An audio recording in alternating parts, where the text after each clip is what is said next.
Rodam, mais comme j'ai vu que l'année dernière on a terminé entièrement le Pitouk Rodam, bon bah, on va découvrir un autre sadique.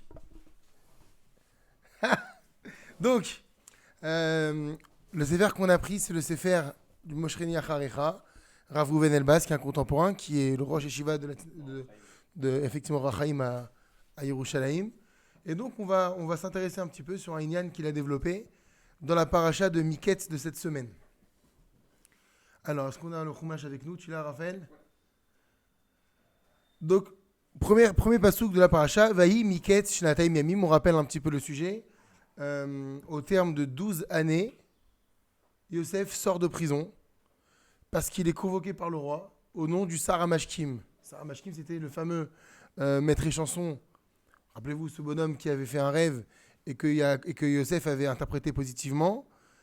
Alors la Torah dit Vahi Miketz Shnataim Yamim. Ce fut au bout de 2 années. Pourquoi au bout de 2 années? Parce qu'il aurait dû rester 10 ans, rappelez-vous, en prison. Et le fait qu'il ait dit au Saramashkim, hey, quand tu vas sortir, pense à moi et ne m'oublie pas, ben, chaque mot qu'il rajoutait, donc 2 mots, c'était une année de plus, comme s'il y avait eu un manque de Emouna chez lui, qu'il avait eu besoin d'intervention d'un être humain pour pouvoir sortir de sa situation. Et donc voilà, donc Vahi Miketz, et donc voilà que cela va arriver maintenant au terme de ces 2 années supplémentaires. Et on connaît la suite de l'histoire, on la rappelle quand même. Pharaon fait un rêve qui le perturbe et il demande à tous ces magiciens d'en trouver la signification parce qu'il a eu la signification mais il l'a oublié.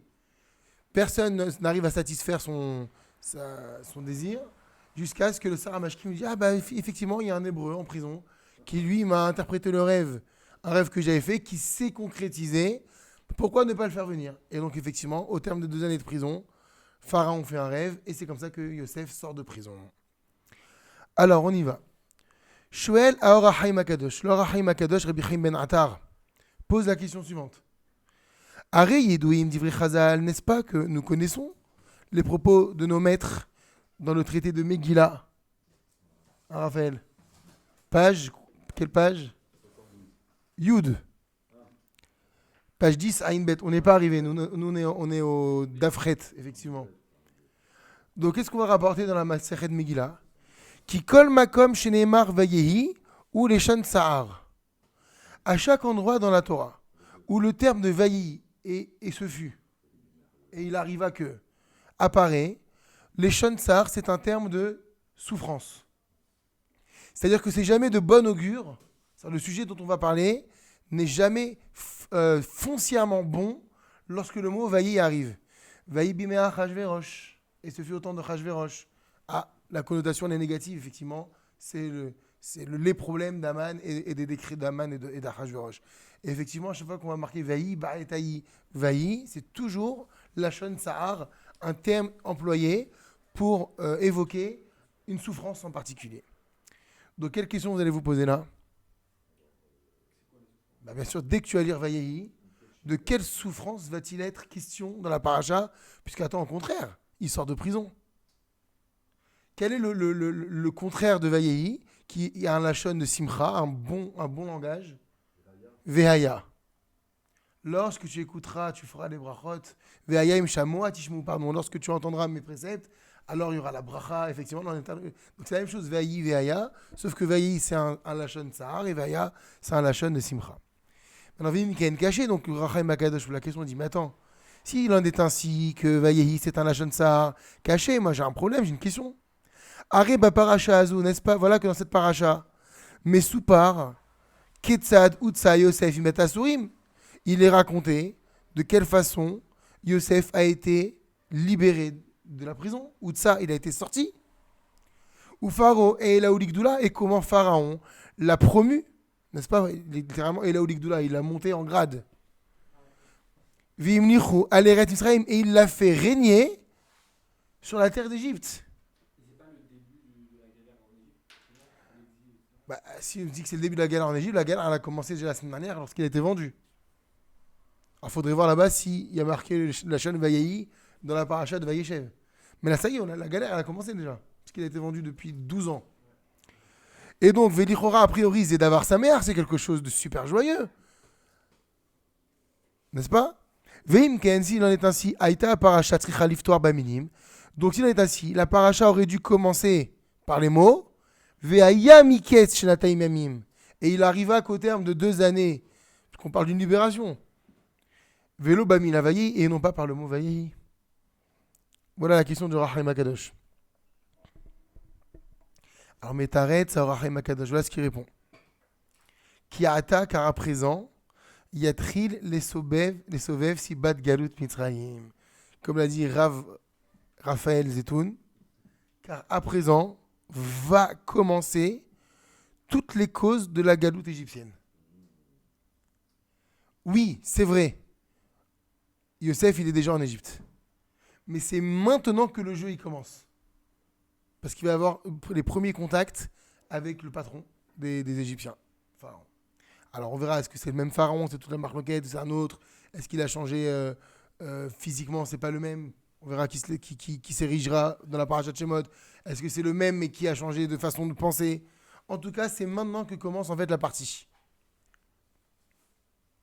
En réalité, c'est comme exactement, c'est comme tu es en train de jouer à une partie de jeu. Au début, tu poses les pions, le jeu il n'a pas commencé. C'est à partir où tu vas lancer les dés que c'est que maintenant ça va commencer. Et c'est exactement ça.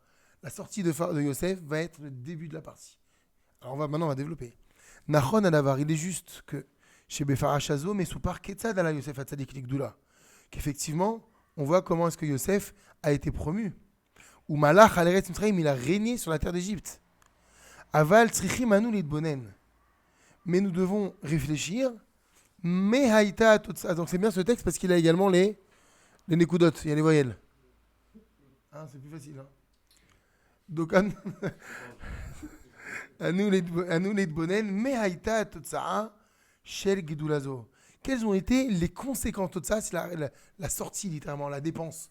Quelle a été la répercussion? Quelles ont été les conséquences de cette promotion? Parce que c'est vrai que sur le moment présent, tu dis c'est magnifique. Nouveau président de la République, monsieur Michael Cohen. Attention, maintenant, il faut voir aussi qu'est-ce que cela va apporter. Lema Garma Malchuto chez Yosef, qu'est-ce que va provoquer justement la royauté de Yosef? Arebe Sofo Shelavar, voici que finalement, la fin des fins, Bigla la Malchut Azot, à cause de ce règne, qu'est-ce qui va se passer? Yardou Aviv et Chavel Galut Mitzrayim vont descendre, et son père, on connaît la suite de l'histoire, et ses frères, vers l'exil. Vechela Ota Galut Kasha, et c'est là que commence la galoute. Parce que, rappelez-vous, la suite de l'histoire, il va y avoir toutes ces péripéties pour voir si ses frères, d'abord ses frères, il ne faut pas le reconnaître, et donc il va utiliser justement ce déguisement qu'il porte pour voir s'ils ont fait teshuva, est-ce qu'ils ont changé ou pas. Mais finalement, il va les faire descendre, ça va être la paracha de Vayechi. Mais est-ce que Yaakov serait descendu en Égypte si le pharaon leur avait demandé? Tout simplement non. C'est parce que c'est Yosef qui est le vice-pharaon qu'ils vont descendre. Donc en réalité, c'est la Gédoula de Yosef qui a fait que ils vont descendre en Égypte. Et quand est-ce que cette Gédoula elle a commencé? Au moment de sa libération. Voilà pourquoi, d'après le Rachem Akadosh, la paracha de Miketz commence avec le terme de Vayahi. C'est pas parce qu'il y a des familles en Israël qui sont descendues? Alors ils pouvaient continuer à faire les allers-retours. Mais Yosef, il leur dit maintenant vous allez me rejoindre. Alors bien sûr, il savait très bien que c'était la préparation, c'était en vue de la galoute. Mais la racine de tout ça, c'est la promotion de Yosef. Et c'est intéressant dans la vie. Parce que des fois on a des bonnes nouvelles, je suis content et tout. Alors tu te réjouis, oui, sur le moment présent, mais il faut que tu vois sur le long terme si cette élection, si ce choix, si cette promotion, elle va être bénéfique à fond. Et dans ce cas-là, tu sauras si plus tard, s'il fallait utiliser le terme de Vayehi ou le terme de Veaya. Donc de ne pas voir le moment présent. J'ai gagné le loto, c'est magnifique, 200 millions d'euros ce vendredi, qui est passé. Il a été français, le gagnant. Mais alors, est-ce qu'il doit se réjouir?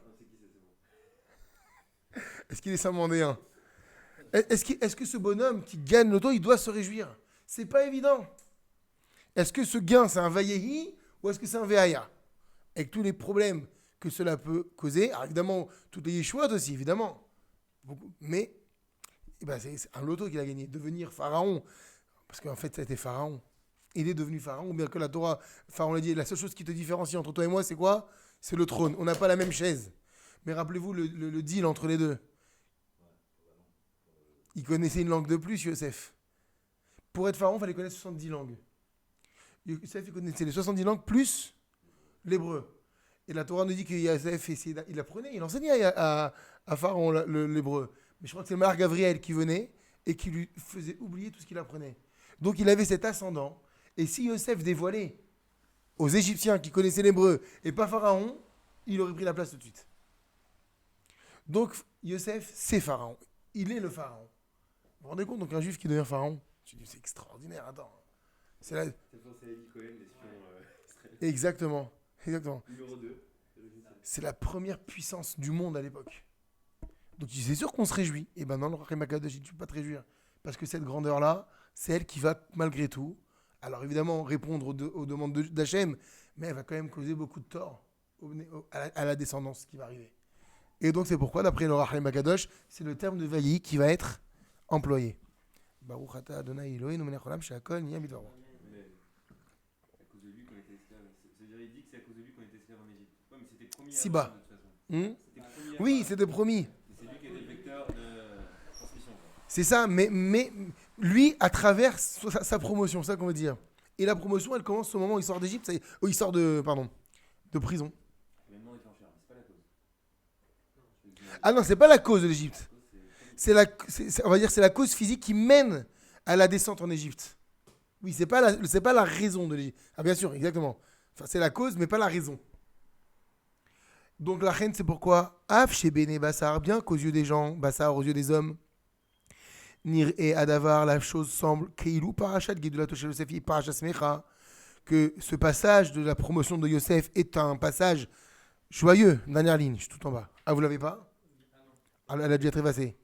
Aval mitzad Emet, mais si on se place maintenant du point de vue du Emet, véritablement, Atotsai Ta'aguma Vekasha. La conséquence, elle n'est pas bonne. On tourne la balle. Oui, c'est-à-dire que. On parle de souffrance là, mais au même titre que la personne qui gagne à l'euro million, il doit voir plus tard si c'était une bonne chose ou pas. Mais en réalité, c'est une bonne chose. Oui, alors on va voir plus tard. Oui, mais très tard. Mais dans cette parenthèse, cela va causer une difficulté. On aurait pu imaginer un passage en Égypte qui se fasse dans la douceur jusqu'à la fin. Parce que rappelez-vous, si on revient au cours qu'on faisait avant, qu'on avait dit la raison en Égypte, elle est beaucoup plus kabbalistique que ça. Elle est kabbalistique en réalité. C'était les Nitzotzot, c'était la raison du Tikkun à la Marichon. Mais on aurait bien pu supposer que ça se passe aussi en douceur. On connaît tout le livre de Shemot qui va arriver, qui va être très très difficile, à tel point qu'on va hâter la sortie d'Égypte parce que c'est insupportable. Et bien c'est si on peut dire cette insupportabilité qui est le vailli en fait. Maintenant Béram cependant, Mamshir Veshuel Arochem Akadosh. Leur Achaïm ne s'arrête pas là.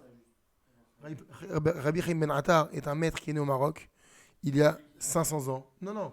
Là c'est le Rav Reuven Elbaz qui rapporte ses propos. Quand on étudie Rav Reuven Elbaz, on s'aperçoit que c'est un fanatique du Rachim Akadosh.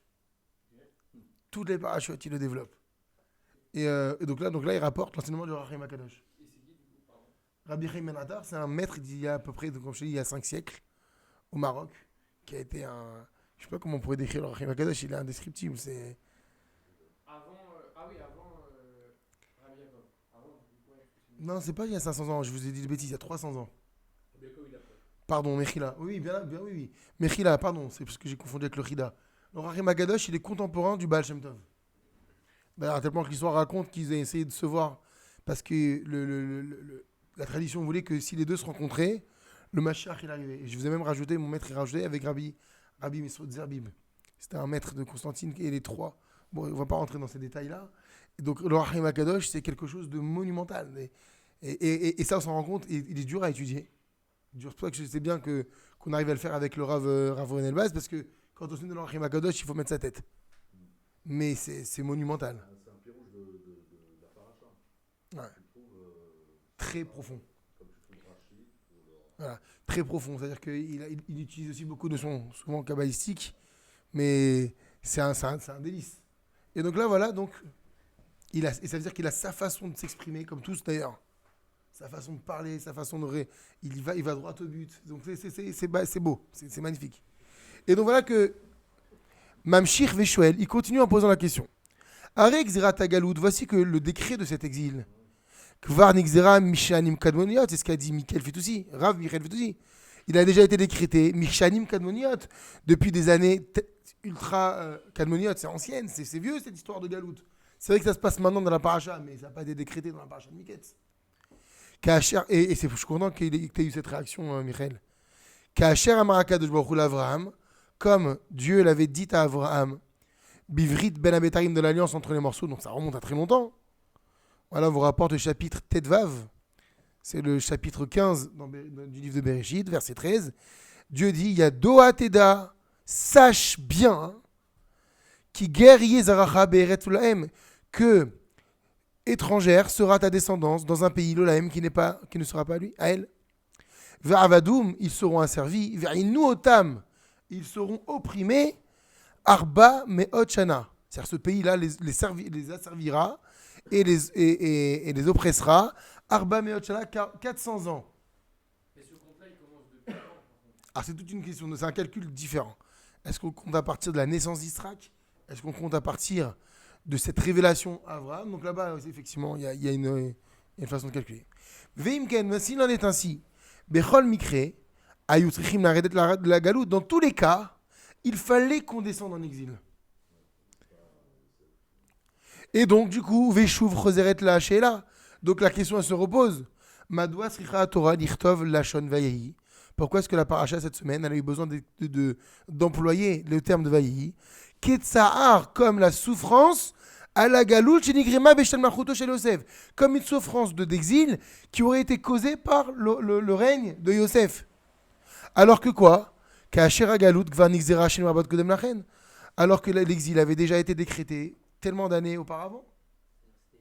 On a l'impression que c'est Yosef qui cause la galoute. Inévitable. Mais là, quand tu dis ça s'installe, ça. Là, maintenant, ça y est, c'est. L'exil est inévitable. Ça s'installe. Il l'a décrété. D'accord, mais bon, alors dans ce cas-là, le vailli, est-ce qu'il a été dit là-bas? J'ai pas le souvenir. Pourquoi il apparaît maintenant? C'est maintenant que ça s'installe. Dieu tient pas ses promesses. Oui, mais du fait que ça a déjà été décidé. Comme tu dis pas, c'est le début de la partie. C'est 400 ans de galère. Oui, c'est vrai, c'est comme ça qu'il a répondu, c'est le début de la partie. Mais le décret, C'est vrai.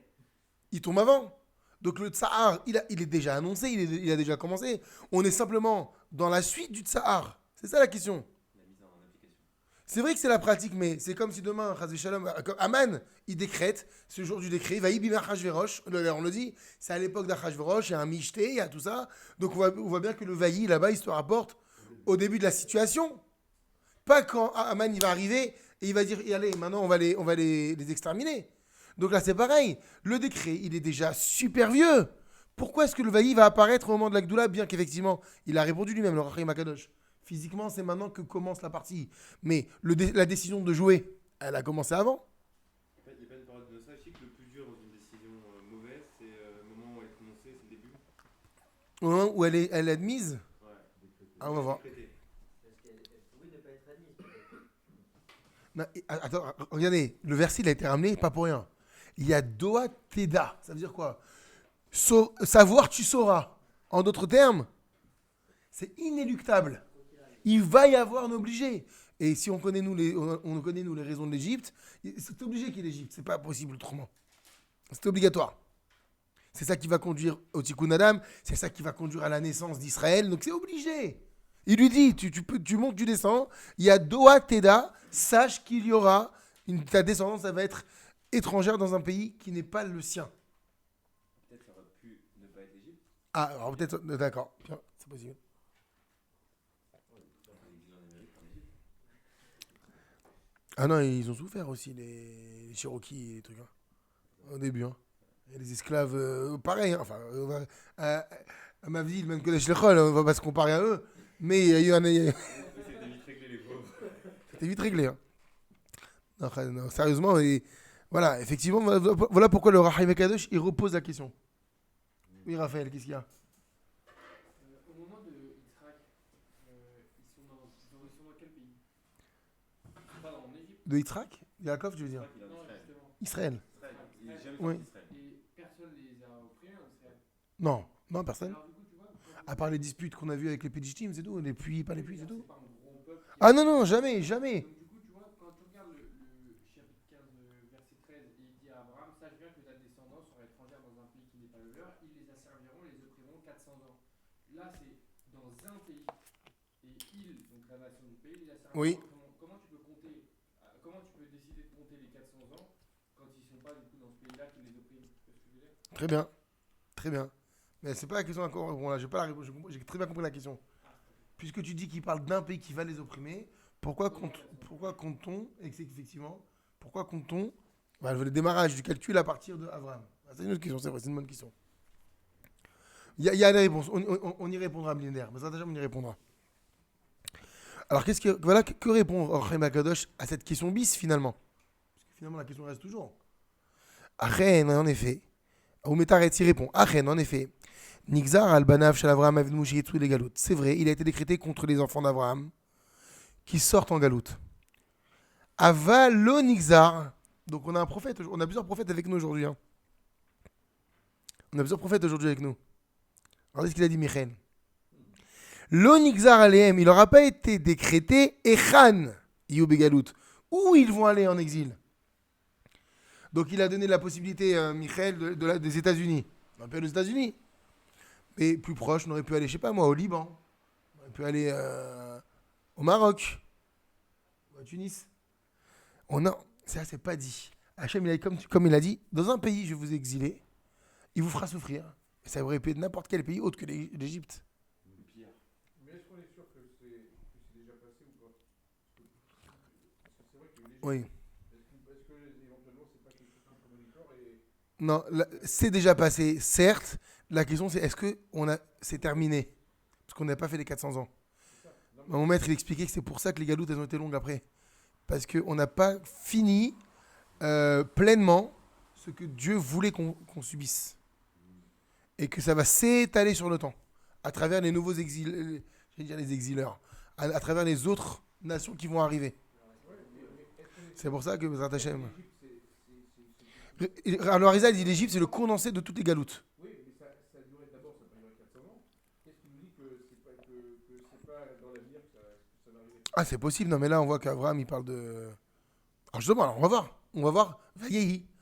C'est à partir de ce... Alors, on va voir que ce Vayehi-là, il va évoquer que la mise en application de la promesse divine en Égypte. Justement, c'est pour ça que le Vayehi va apparaître maintenant. Alors regarde, justement. Loya Echrear chez Galoutam, petit Dafka B'Misraïm. Il n'était pas obligatoire, Echrear. Il n'était pas obligatoire que la galoute soit Dafka, spécifiquement en Égypte. Bechoura Barzel, comme la Torah témoignera, Koura Barzel, c'est quoi? Le creuset de métal, c'est là-bas qu'on... Makom Shaya Malé Betoumanora, un endroit qui était entièrement plein d'une impureté redoutable. Kemo Shama Yosef les Rav, comme Yosef lui-même va dire à ses frères quand ils vont être en Égypte, Erva Taharet, il va les accuser de venir et Meragel, espionner la nudité de la terre. Pourquoi il parle de nudité? Il dit d'explorer le pays. Parce qu'Erva, c'est une connotation négative. La nudité, c'est quelque chose d'impur. Enfin, quand on a l'Yetzara, avant l'Yetzara, la nudité, on a dit, c'est la vie.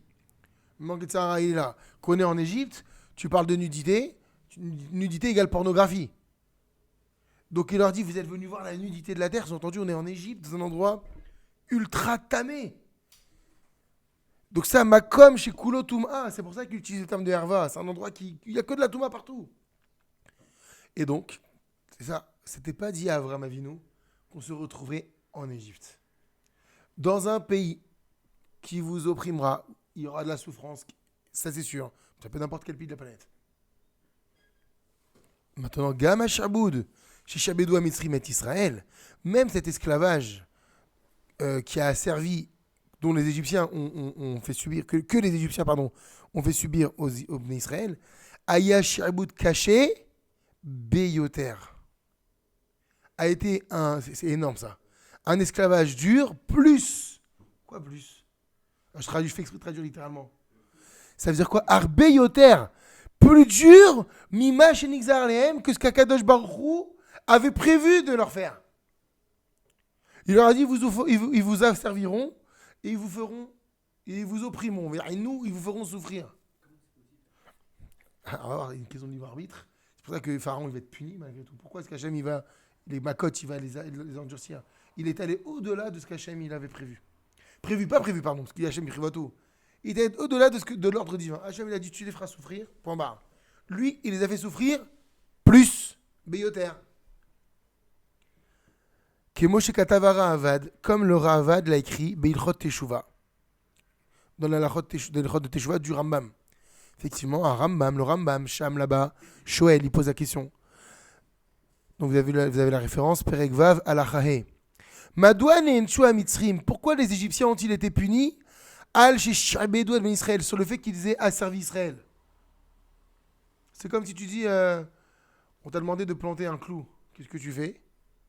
Tu prends un marteau, tu tapes le clou. Après, tu sais quoi? T'as tapé le clou, le marteau, je le détruis. Et pourquoi le marteau, il était là pour ça?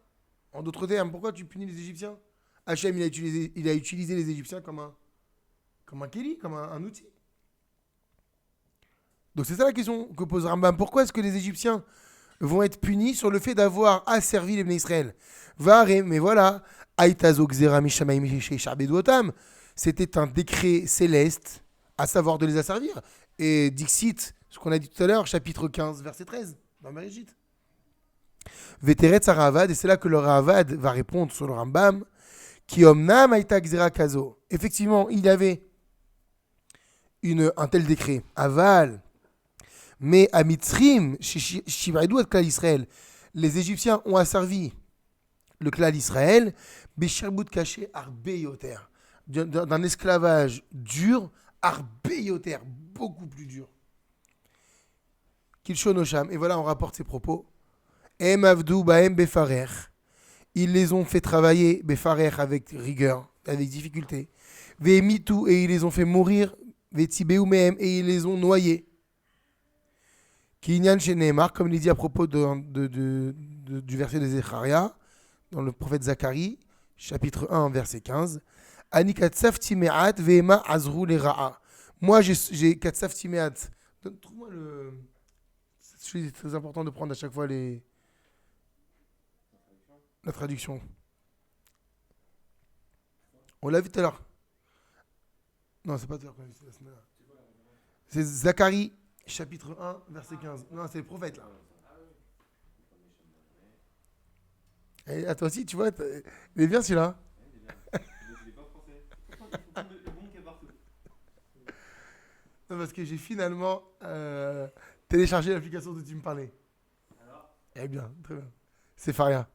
Dommage, c'est pas en français, c'est en anglais. Il y a hébreu, bon, hébreu, bon, prochain. L'anglais, s'ils font ça en français, alors là, ils ont gagné le. on peut s'en passer. C'est combien Tedvav? Chapitre 1, verset 15.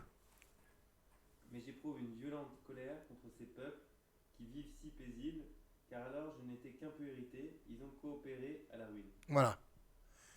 Et il a traduit César. Car alors je n'étais qu'un Ani peu katsafti me'at. Hachem, il dit, j'étais un petit peu irrité. Vous avez entendu? Je devais un petit peu quand même m'occuper du cas de l'esclavage en Égypte. Vehema et eux, c'est qui eux? Donc, les nations. Azrou les Ra'a. Comment ils ont dit? Et eux? Azrou les Ra'a. Ils ont aidé pour le mal, vous avez entendu? Ils ont coopéré à la ruine. Voilà. Mais de leur propre chef.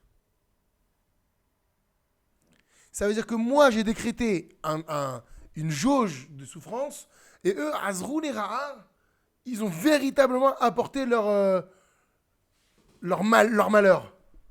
Comme l'expérience de Miller, vous connaissez? Non. Avec les décharges électriques. Vous avez forcément dû voir. Ça fait plaisir. Pour voir l'obéissance. Ah. Scientifique sur l'obéissance avec des décharges électriques. Et en fait, ils disaient de mettre un peu, et après, ils étaient pris dans le jeu, et ils allaient jusqu'à la mort. Ah, voilà, exactement, c'est ça. Et donc, dit le Ravad, les fichar netraïvou. C'est pour ça qu'ils ont été condamnés, ces Égyptiens. Parce qu'en fait, ils n'ont pas répondu à l'ordre divin. Ils ont outrepassé on va dire les autorisations que Dieu leur avait données pour pouvoir apporter le tikkun.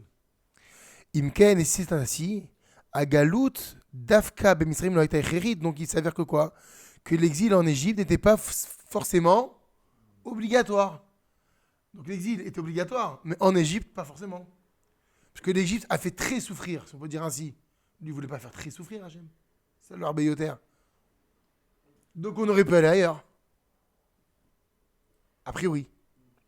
Donc tout le Vaïi, c'est sur la décision de l'Égypte et sur l'accomplissement max des souffrances par les Égyptiens, plus que ce qui... Plus, non, avant. Donc, qu'est-ce qui a fait qu'on est parti en Égypte? On ne devait pas aller forcément. A priori, encore une fois, c'était pas forcément l'Égypte. Pourquoi on s'est retrouvé en Égypte? Parce que Yosef a été Parce que promu il a été promu vice-roi. On les donne Exactement. S'il avait été premier vice-roi du Liban, moi, on serait allé au Liban. On avait vu, quand on faisait le cours de Pessah, que pour recevoir la Torah, on avait besoin d'être un peu comme le creuset de je sais pas quoi, c'est-à-dire vraiment aller tirer le meilleur. Ah ouais, c'était le fait d'épurer à fond. Exactement, et pur à fond. Mais quelle autre nation à ce moment-là était en mesure d'être dans un tel niveau Non, voilà, non, ça veut dire que... Donc, oui, oui. Ouais. Que l'exil en Égypte, c'est la racine de tous les autres exils, c'est le modèle. C'est comme c'est un creuset exactement. C'est ça. Tellement le pire. Après, tous les autres, ils prennent leur source de là-bas. Ouais, mais dis quel peuple, à l'époque, autre que l'Égypte, pouvait faire ce travail? On n'avait pas besoin d'une épuration aussi précis, aussi forte. Il y avait besoin de faire un tikkun, il y avait besoin, mais a priori pas aussi forte. À tel point qu'Hachem, encore une fois, Hachem, pourquoi il réagit au bout de, finalement, vous savez combien de temps il a duré le vrai asservissement? 86 ans. C'est même pas 210, on était 210 ans en Égypte. Mais le travail acharné, 86 ans, c'est la même valeur numérique que le mot Elohim, c'est la Midat Hadin. Donc c'était 86 ans de dur labeur, mais même le mot dur, il n'est pas dur ici. De terrible labeur. Et donc du coup, ça va valoir même les 400 ans, c'est pour ça qu'on est sorti plus tôt. Hachem, il va hâter la sortie parce que c'est pas... Parce qu'on arrive à un tel niveau d'impureté aussi qu'après il y avait peut-être pas la possibilité. Oui, mais pourquoi on arrive à un tel niveau d'impureté? On ne devait pas arriver à ce niveau-là. Parce que l'Égypte a aggravé la situation. C'est ce qu'on voit ici. Hachem, il aurait dit sinon Abraham, tu sais, les voisins à côté, c'est pas des bons voisins, ils vont s'occuper de ta descendance. Là, il n'y a plus de problème. Il annonce c'est l'Égypte. Mais là, il ne dit pas. Et c'est vrai que c'est une question que moi, personnellement, je me suis toujours posée. Pourquoi il ne dit pas Hachem depuis le départ? Il dit un pays. Ça voudrait dire que l'exil aurait suffi, a priori. Alors évidemment, il y aura d'autres enseignements au niveau kabbalistique. Maintenant, pourquoi l'Égypte? C'était prévu. Mais pourquoi il ne le dit pas? Parce qu'il semblerait que un autre pays aurait pu faire le boulot. Proprement. Pas tranquillement non plus, mais de façon, on va dire, supportable. Là, les Égyptiens, c'était insupportable. On voit même, quand on lit la Haggadah et les commentaires, le plaisir qu'ils prenaient. C'était maléfique. C'est incroyable du coup que Yaakov, qui avait la prophétie, qui voyait des choses, ait accepté d'aller là-bas en sachant ce qui allait se passer. Il était au courant. Sauf s'il voyait un peu plus loin. Oui. Ah là. Mais bon.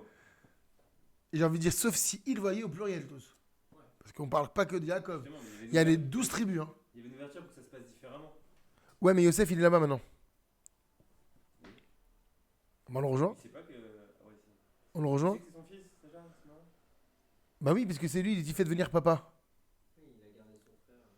Et puis il y a des choses qui sont un petit peu qui nous conduisent Yosef et les autres frères à penser que c'est là que ça va se passer. Pourquoi? Parce qu'il y a une terre égyptienne qui nous appartient de plein droit. C'est la terre de Goshen, qui a été offerte à Sarah à l'époque où elle s'est faite kidnapper. Il va lui demander pardon, le pharaon, et il dit je te fais cadeau, la terre de Goshen, c'était la terre la plus grasse et la plus fertile d'Égypte. Et d'ailleurs c'est intéressant parce qu'aujourd'hui quand vous voyez l'emplacement de Goshen d'avant, et ben sur la carte, c'est l'endroit le plus vert. Tout le reste, c'est du désert, effectivement. Donc tu dis ça, c'est quand même pas pour rien qu'Hachem a voulu que Sarah hérite, enfin, pas hérite, mais nous héritions de Sarah la terre qui lui appartenait. Donc il y avait quand même des éléments qui laissaient penser. Donc ouais, c'est là-bas. Et pourquoi Yosef, il se retrouve comme par hasard pharaon? Donc oui, alors on y va, il nous dit de venir. Mais ce qui voudrait dire, maintenant on revient, c'est à la source. Tu veux dire quoi, pardon, Gérald? Ah oui, bien sûr, évidemment, Adam et Nour. Oui, mais t'as raison, je suis d'accord. En fait, au moment où ils voulaient prendre le maître d'Israël, à chaque fois qu'ils essayaient de prendre le cercueil, il y avait la pluie, le sel, ça s'emboussait, etc. Et après, ils ont expliqué que c'était parce que, justement, c'était la terre de Goshen. C'était quoi le? C'était la terre de Goshen. Ah, la terre de Goshen, tu dis? Il est enterré à l'endroit là-bas. C'est beau. Ouais. On peut vérifier quand même? On te fait confiance. Non, je te charrie.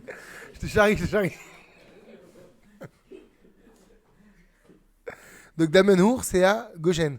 C'est beau? C'est un chidouche, c'est bien. Alors, c'est-à-dire que même quand on fait pas le pitour Chotam, tu parles de Rabbi Yaakov, c'est beau, bon Hachem, on a du mérite. Tu sais comment on l'aime, hein? Donc, j'en ai perdu la ligne. Ah, Ve'alken, c'est pourquoi. Hein. Donc, on a dit, donc on voit bien qu'à partir de là, l'exil égyptien n'est pas obligatoire. On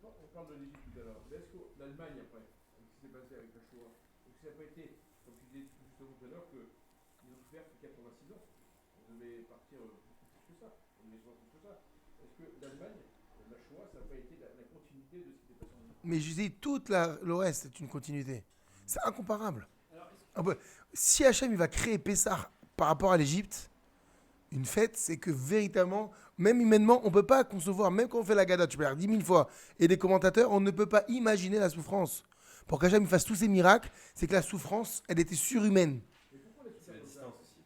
Et Plus pourquoi on est loin dans le temps, plus on a du mal à. Et en plus, à grandir. et en plus, mais on ne peut pas imaginer, c'est pas possible. Comment on explique ça? Pourquoi? Qui tue 300 bébés par jour pour se baigner dans leur sang tous les matins. C'est même pas concevable d'emmurer des enfants.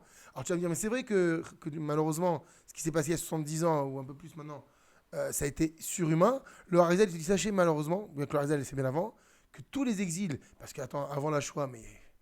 Alors c'est vrai que malheureusement, la Shoah, ça a été en masse. Mais tout ce qu'il y a eu avant, c'est inimaginable. Et revenons aux Romains, aux Babyloniens, et aux Perses, et aux Mèdes, et aux Grecs, et tout ce qui s'est passé dans l'histoire. Ça ne vaut pas une goutte d'Égypte. Parce que toute l'identité juive, elle va naître de l'Égypte. C'est les douleurs de l'accouchement. Le bébé, il est sorti à la sortie d'Égypte. C'est la grossesse, l'Égypte. quand tu traduis pays dans la phrase. Est-ce qu'un pays, on peut parler de nation ou pays? Oui, non, c'est une terre, voilà. Ah, c'est Vous serez sur une terre qui n'est pas la vôtre. Donc forcément, c'est qu'il y a une ou des nations qui l'habitent. Ok, mais c'est sûr qu'un pays. C'est-à-dire qu'on n'aurait pas pu considérer que quand il dit genre un pays, c'est par exemple Edom, et Edom c'est. Ah non, non, non, non, non, c'est pas une nation au niveau général comme ça. C'est vraiment, c'est géolocalisé. C'est un territoire. Eretz. Ouais, bah alors 400 ans dans un pays, à moins qu'on retourne en Égypte avoir des galères, et c'est fini. C'est ça que. Ouais, j'entends. Alors, Verken, c'est pourquoi Nirtav le Shansar, c'est comme ça que conclut Rabbi Chaim, que a été écrit dans la Torah un terme de tsar, de souffrance, de tristesse, à la paracha, parce qu'il s'agit d'une paracha apotachat qui ouvre Etinyan Galut Mitzraim, le sujet de l'exil égyptien. C'est-à-dire que jusqu'à Yosef, on sait qu'on va aller en exil, on n'a aucune idée où. Il sort de... C'est-à-dire que même quand on est vendu en Égypte, on ne sait pas. Parce que les voyages en Égypte, ils ont été faits déjà auparavant par Abraham lui-même. Et pourtant, on ne considère pas que c'est là-bas que ça va se faire. C'est quand il va devenir le roi. Mais qu'est-ce qu'on apprend de là? C'est très grave. Et c'est ce qu'on disait justement, on parlait de Rabbi Yaakov la dernière fois.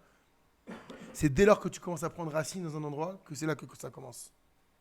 Tant que tu te sens comme un Over Veshav, un étranger, un passant, juste de passage, comme ça a été le cas pour Abraham, comme ça a été le cas pour les frères qui font des allers-retours, mais c'est momentané, c'est pour venir chercher de l'argent, de la nourriture, c'est pour du business. T'es pas encore dans ce pays. Mais si tu as commencé à avoir du galon, des responsabilités, je vous ai dit, il voulait pas, puisque tu parles de lui maintenant, on en reparle, Rabbi Yaakov, il voulait pas devenir propriétaire, parce qu'il savait que quand on devient propriétaire, on oublie qu'on est de passage sur cette terre, on oublie l'essentiel. Ah, mais là, Yosef, en devenant vice-roi d'Égypte, ça veut dire quoi? C'est mon pays maintenant. C'est là que je vais être, c'est là que je travaille. Je pense plus bien que je peux avoir... j'ai des projets d'Alia, j'ai des projets d'Israël, j'ai plein de projets. Mais en attendant, c'est quoi le Tochen? C'est pour ça que ça commence à Yosef. C'est le premier juif finalement qui s'installe officiellement dans un pays qui n'est pas Eretz Israël. Alors attention, on n'est pas en train de blâmer. Hein. Je ne dis pas qu'il a mal parce que c'est pas de sa faute. Enfin, c'est un concours de circonstances. Mais c'est pour ça qu'on commence à décompter l'exil en Égypte avec Yosef. Pourquoi il n'aurait pas dû s'installer? C'est-à-dire que. C'est pas qu'il n'aurait pas dû s'installer, c'est que sa promotion en tant que vice-roi est en train d'officialiser que c'est maintenant, on va prendre. On va prendre. Ça aurait été mieux s'il avait refusé cette promotion et qu'il serait. Bah, s'il avait refusé, il serait retourné.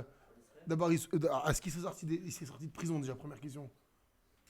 Ça se trouve même, il serait mort en prison, et puis bon, bah, l'histoire elle aurait été différente. Il aurait pu sortir de prison grâce Et rentrer chez lui. à l'interprétation de ses rêves, et puis voilà. La logique a voulu qu'il rentre chez lui.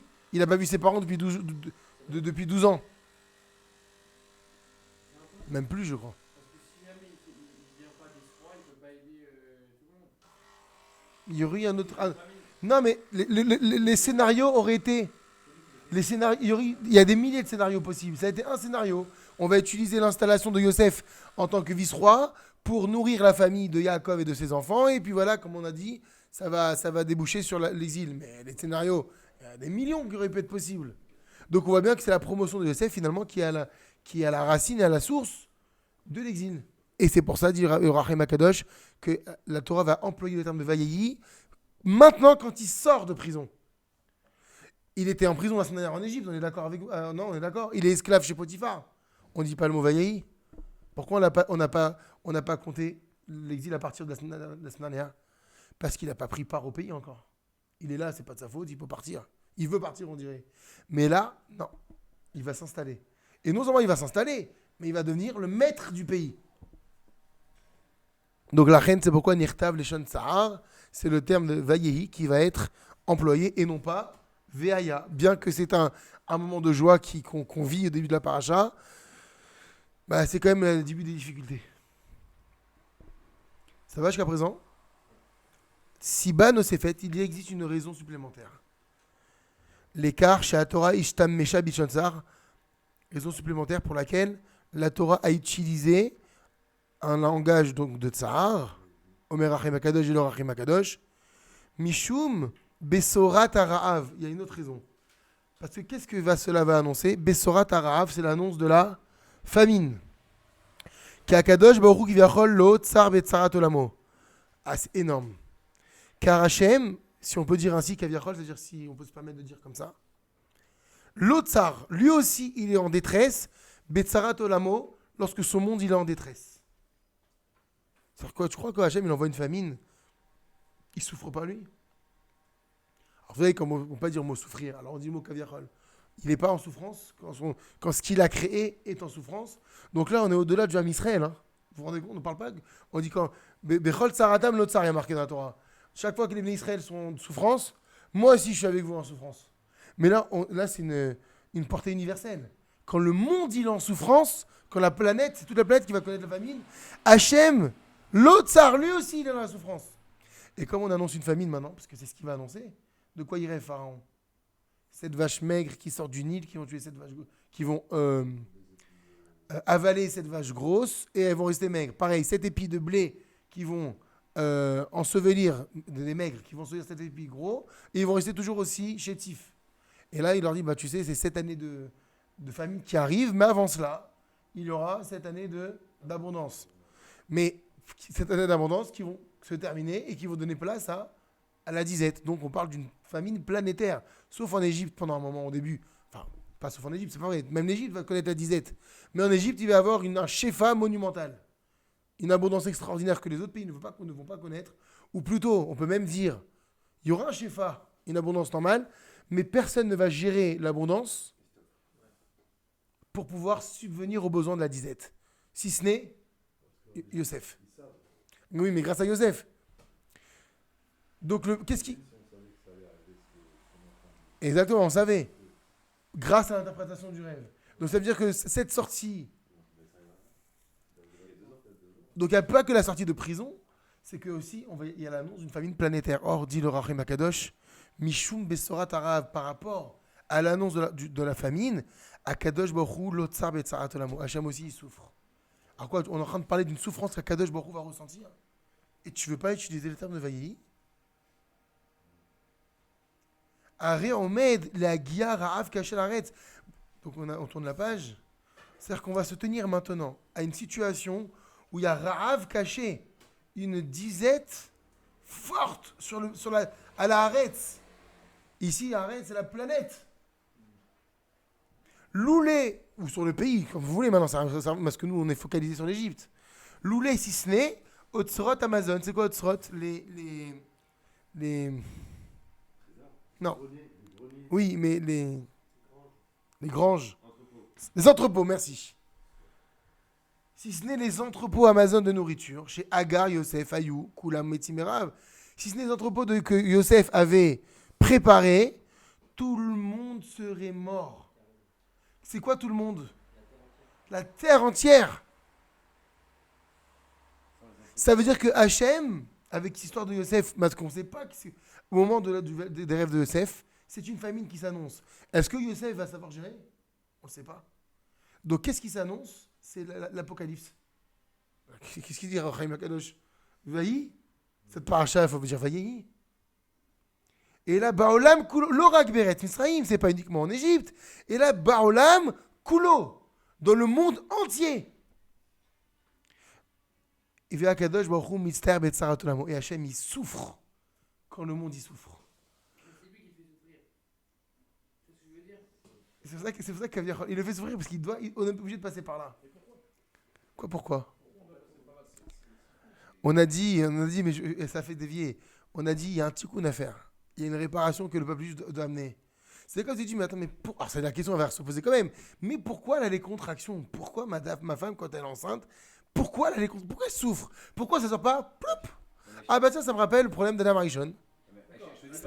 C'est pareil. Moi, je pense à un père qui donne une fessée à son fils. Il souffre, il n'aime pas lui faire mal à son fils. Mais c'est nécessaire, parce qu'il sait que pour son éducation... On a dit, c'est comme le chirurgien, pourquoi il va faire saigner? Il va lui couper, il y a du sang qui va gicler pour pouvoir le guérir. Pourquoi? Tu dis pourquoi? Voilà, je donne la raison, parce qu'il n'y a pas le choix. Tu parles de réparation. Pourquoi nous, on doit réparer ce que Adam Arishon a fait? Parce que nous sommes le peuple élu. On a dit, c'est-à-dire quoi le peuple élu? On est le peuple choisi pour être les réparateurs. Mais non, pourquoi un premier-né, il reçoit la baffe au nom de tous ses frères? C'est lui qui est responsable. On est responsable. Et si je te réponds vraiment, parce que les neshamot des enfants d'Israël se trouvaient dans Adam Arishon au moment de la faute. Et donc ça veut dire qu'on a tous pris part, comme le dit Arizal. Donc on a fauté. Peut-être indirectement parce qu'on n'était pas conscient, mais on verra que si. Le seul qui n'a pas fauté dans la faute d'Adam Arishon, il n'y en a qu'un seul dans le monde. C'est Moshe Rabbeinu. Il était au niveau de la gorge, au niveau de la trachée artère. Et la trachée n'a pas fauté. Le fruit est passé direct. Oui, dans l'œsophage, pas la trachée. Et qu'est-ce qu'on va en vouloir? On a fait un cours sur ça, je crois, une fois. Et pourquoi est-ce qu'on va en vouloir à Moshe Rabbeinu? Les Chachamim, c'est très dur à concevoir cette idée, mais je vais la dire quand même. Parce qu'au moment de la faute, puisque lui, il ne prend pas part à la faute, vous vous rendez compte, on dit que tous les Neshamot des Tzadikim, ils étaient là. Chacun selon son ma'ala, son niveau, était dans un membre du corps. Et on était tous là-bas. Et les Chachamim, dans la Kabbalah, disent que lui, il était dans la trachée. Et la trachée n'a pas tiré profit, ni du fruit, ni rien. Mais quel a été son, entre guillemets, son gamme à Moshe? C'est qu'à ce moment-là, puisqu'il était la voix, finalement, la trachée, il aurait dû hurler pour ne pas qu'Adam Arishon y mange. Donc ça a été, entre guillemets, sa faute. Si on peut dire. C'est dur à concevoir. Alors comment est-ce qu'il va payer ça? Il va bégayer. Le bégaiement de Moshe va être le tikkun sur le fait qu'il n'a pas utilisé le verbe, la parole, pour empêcher Adam Arishon. On est très profond dans l'histoire. Pour dire quoi? C'est que chacun a été à son niveau, on a tous goûté la faute. Donc du coup, les Israéliens sortent. On a dit c'est soit la Torah qui nous sauve de la faute, et les mitzvot, et la tfila. Et quand les trois ne marchent pas, on a dit la souffrance. Donc on va souffrir. Maintenant, à quel niveau? C'est ça. Donc est-ce qu'on peut remercier d'un côté les Égyptiens d'avoir accéléré le tikkun ou pas? La souffrance, c'est l'ultime possibilité de réparation. C'est comme ça que les Chachamim expliquent pourquoi les Israéliens souffrent. Quand on n'arrive pas, c'est ça, quand le Kol Yaakov, la voix de Yaakov, elle se fait pas entendre, il y a Daïm, il y a des Esav, il y a les mains des Esav qui viennent et qui tapent. Parce que c'est pas une punition, c'est le moyen d'expier la faute qui aurait dû être justement expiée par ta voix. Donc si tu veux pas que les mains des Esav elles frappent, à Kol Yaakov, vas-y, fais entendre ta voix différemment. Non, mais c'est. Tu vois, genre. Si, ça si. Ah, non. Le problème, c'est est-ce qu'on n'a pas toujours. On continue à faire des fautes, c'est ça la question. Faire souffrir Je parlais de nous. De nous. On progresse sur les jours. Faire souffrir pendant 6000 ans un peuple ou même des gens pour réparer une faute, ça va à l'encontre quand même d'un Dieu. On n'a pas du tout. On n'a pas toujours souffert. Non, mais quand même, il y a des gros trucs, tu vois. Oui, mais il y a des. C'est pardon, c'est ce que tu veux. C'est quand même 6000 ans où il faut vraiment, genre, on te dit, si tu fais pas ça, souffle, t'inquiète, ça va réparer. Mais Et c'est parce qu'on n'a pas conscience à notre niveau de la faute d'Adam Arishon. On n'a pas conscience à notre niveau de la faute du Vaudor, qui a été une suite. On n'a pas conscience. Donc ce que je dis, c'est le type qui est atteint d'une tumeur gravissime. Une opération ne peut pas suffire. Il va falloir effectivement étaler parce que le type il meurt sinon. C'est exactement l'Égypte. Si tu le perds d'un coup, il meurt. Mais la réparation a été faite. Parce qu'on avait retrouvé le niveau d'Adam avant Ouais. la faute au niveau du Vaudor. Et voilà, et le Vaudor est arrivé. On avait fini le travail. On a fini, il aurait pu avoir Mashiach qui arrivait. Et c'est pour ça qu'on n'a pas conscience. Ouais.